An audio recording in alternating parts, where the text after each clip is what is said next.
नमस्कार. सध्या निपुण भारत हा कार्यक्रम संपूर्ण भारतात जोरदार सुरू आहे आणि या निपुण भारतचं एक स्वप्न आहे. तुम्हाला माहिती आहे सर्वांना हे स्वप्न कोणतं ते? हो. कोणते स्वप्न बरं? निपुण भारतचा सपना सबका बड़े भाषा और गणना. अतिशय छान. बघा, हा तुमचा इयत्ता तिसरीचा वर्ग आहे आणि या तिसरीच्या वर्गामध्ये एक अतिशय उच्च प्रकारची एक क्षमता आहे की विराम चिन्हांचा वापर करून तुम्हाला वाचायला आणि लिहायला आलं पाहिजे. आता विराम चिन्हांचा वापर करून लिहिणं खरं तर हे मला खूप कठीण वाटलं की कसं तुम्हाला बरं जमेल. विराम चिन्हांचा वापर करून लिहिता आलं पाहिजे. बघा, आपण जसं सुंदर दिसावं यासाठी कपाळाला टिकली लावतो, कानातले घालतो, नाकात मोरणी घालतो, म्हणजे आपण छान आणि सुंदर दिसतो. तसंच आपले लेखन सुंदर दिसावं म्हणून लेखनामध्ये नेहमी विरामचिन्हांचा वापर केला पाहिजे. आणि ती विरामचिन्हही तुम्हाला चांगल्या प्रकारे मी सांगितलेली आहे आणि ती लक्षात राहण्यासाठी एक आयडियाही सांगितली होती की जसं वाक्य पूर्ण झाल्यावर पूर्णविराम देण्यासाठी आपण पूर्णविराम वापरतो. त्याला मी काय सांगितलं होतं? त्याला नाव कपाळावरची.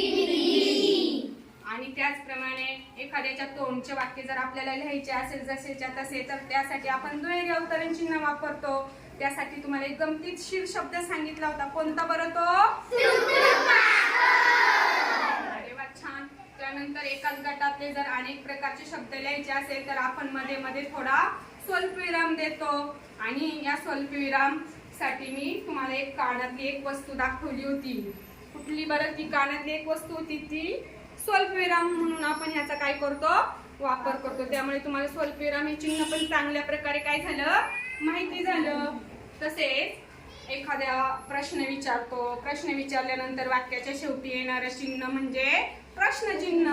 ते लक्षात राहण्यासाठी तुम्हाला मी एक गमतीशीर शब्द सांगितला होता, नागाचा किंवा शेतकऱ्याच्या शेतातील विळा.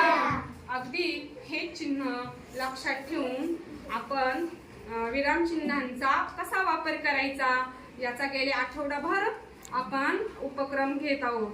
एका दिवशी आपण एक चिन्ह शिकलो. त्यानंतर तुम्ही सुद्धा घरी खूप साऱ्या प्रकारचे वाक्य बनवले, मला दाखवले. खूप साऱ्या मुलांनी छान छान वाक्य बनवून आणले आणि त्याचं वाचन सुद्धा अगदी तुम्हाला ओघवत्या भाषेमध्ये सुद्धा जमायला लागलं. ही अतिशय आनंदाची गोष्ट आहे. बघा, या मुलांनी काही वाक्य बनवून आणलेली आहेत. तशी खूप साऱ्या मुलांनी बनवली आहे. कार्तिकी, तू कुठल्या चिन्हाची वाक्य बनवली? स्वल्पविराम. एक दोन वाक्य वाचून दाखव बरं. बागेत मोगरा, गुलाब आणि झेंडू अशी फुलझाडे होती. सुजय, अनय, सोहम आणि राजू हे मित्र आहेत. उन्हाळा, पावसाळा आणि हिवाळा ही ऋतूंची नावे आहेत. अगदी छान. बघा, एकाच गटातले शब्द जेव्हा आपल्याला लिहायचे असेल तेव्हा कार्तिकीने स्वल्पविरामचा वापर केला आणि वाचताना सुद्धा त्याचा आवाज कुठे कमी जास्त, कुठे थांबायचं, कुठे अल्पविराम घ्यायचा हे सुद्धा अगदी त्या गतीने तिने त्याचं वाचन करून दाखवलं आहे. त्यानंतर अनय, तू कुठल्या प्रकारच्या विराम चिन्हांची वाक्य लिहिली? दुहेरी अवतरण चिन्ह. एक दोन वाक्य वाचून दाखव बरं मला. राहुल म्हणाला, मला खूप ताण लागली आहे. गणेश म्हणाला, आपण सगळेजण क्रिकेट खेळूया.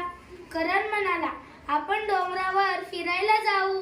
अगदी छान. दुहेरी अवतरणात आपल्या लक्षात येईल असा वापर त्यांनी त्या वाक्यांमध्ये केलेला आहे. अरवा, तू कोणत्या चिन्हाची वाक्य लिहिली? मी प्रश्नचिन्हांची वाक्य लिहिली. एक दोन प्रश्नचिन्हांची वाक्य वाचून दाखव. सूर्याचा रंग कोणता असतो? सापाचे घर कोठे असते?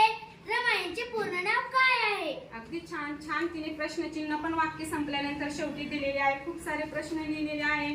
ज्ञानेश्वरी, तू कुठल्या चिन्हाची वाक्य बनवली? उद्गारवाचक चिन्ह. अरे वा, खूप छान. वाचून दाखव बरं एक दोन वाक्य. अरे वा, किती छान खीर आहे. छे छे, किती अस्वच्छ जागा आहे ही. वा, किती छान अक्षर आहे तुझं. अरे वा, खूप सुंदर. तुझं पण चिन्हाचा वापर अगदी व्यवस्थित केलेला आहे. अगदी वेगवेगळ्या कलरचा वापर तिने केलेला आहे यात आणि तिने स्वतःच्या मनाने बनवली. हो. तुम्ही पण स्वतःच्या मनाने बनवली? हो. अरे वा, तुमचं खूप छान अभिनंदन. तुम्ही सर्वांनी बनवली स्वतःच्या मनाने वाक्य? हो. सर्वांसाठी टाळ्या.